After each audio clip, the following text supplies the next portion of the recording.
In this video, we are going to be discussing the wife of Bath. Now, if you go to her section of the text, the first line says, "A worthy woman from beside Bath City."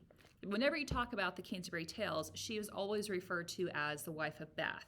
If you look up her personal tale, it is called the wife of Bath's tale. So that is what we are going to call her as well. She is called the wife of Bath because she is a wife from the town of Bath in England. Okay, so let's see what Chaucer has to say about her. "A worthy woman from beside Bath City was with us, somewhat deaf, which was a pity. In making cloth she showed so great a bent, she bettered those of Ypres and of Ghent." It lets us know that she has a skill. She is an excellent seamstress. During Chaucer's time, the city of Bath was well known for the cloths that they produced, okay, and the level of seamstresses they had. And apparently, she is high up there. Two other places that were known for this were Ypres and Ghent, and apparently, she is better than anyone in those places. So she's a very talented woman. "In all the parish not a dame dared stir towards the altar steps in front of her. And if indeed they did, so wrath was she as to be quite put out of charity. Her kerchiefs were of finely woven ground. I dared have sworn they weighed a good 10 pound.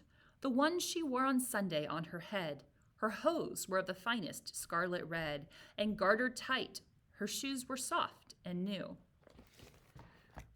Her hose color, notice, it says, is of the finest scarlet red. Okay. Again, I said this in the previous video regarding the doctor. As a reminder, okay, to have a garment that was a red color meant that it was an expensive garment back in those times because they had to get that red dye from this special beetle that you couldn't find everywhere. It was only in certain places. So the fact that she has red hose on, number one, means that she has a lot of money, which he's been hinting about in those previous lines as well. Okay, so she's done very well for herself. And number two, we have to remember that when women wear red in literature, such as the prioress having red lipstick on, or the wife of Bath having red hose on, okay, it's usually an indicator of a provocative woman, okay, of a loose woman. And so we get that from Chaucer here regarding the wife of Bath. Let's see. "Her shoes were soft and new. Okay. Bold was her face, handsome and red in hue.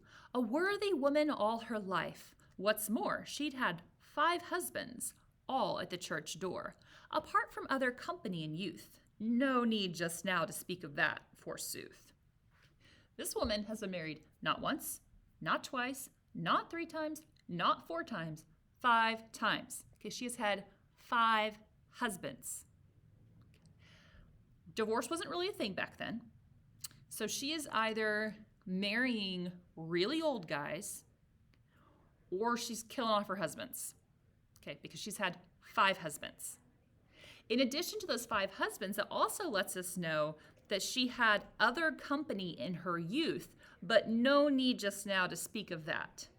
So Chaucer's implying that she knows the menfolk. Okay, she knows the menfolk, but 5 husbands. "And she had thrice been to Jerusalem, seen many strange rivers and passed over them. She'd been to Rome and also to Boulogne, St. James of Compostela and Cologne. And she was skilled in wandering by the way." So this is not her first pilgrimage that she has been on. Okay, she has been all over the world on pilgrimages. Okay, Germany, Rome, 3 times to Jerusalem. Okay, so she has a lot of money to be able to have taken so many pilgrimages. "She had gap teeth set widely, truth to say. Easily on an ambling horse she sat, well wimpled up, and on her head a hat as broad as is a buckler or a shield. She had a flowing mantle that concealed large hips. Her heels spurred sharply under that. In company she liked to laugh and chat, and knew the remedies for love's mischances, an art in which she knew the oldest dances." So this woman doesn't really fit into your stereotype of your common medieval woman because she has been married so many times. So she's seen as this more worldly woman who is loud and boisterous and isn't afraid to speak her mind or her opinion. So she doesn't fit in the mold that you would commonly think of for a medieval woman. Okay, and Chaucer doesn't necessarily dislike that. Okay, so it seems like overall he likes this woman. Does he hold her in high esteem as the knight? No. Okay, he does not. But he certainly does not dislike her either. So she's on the higher end of that neutral category of pilgrims.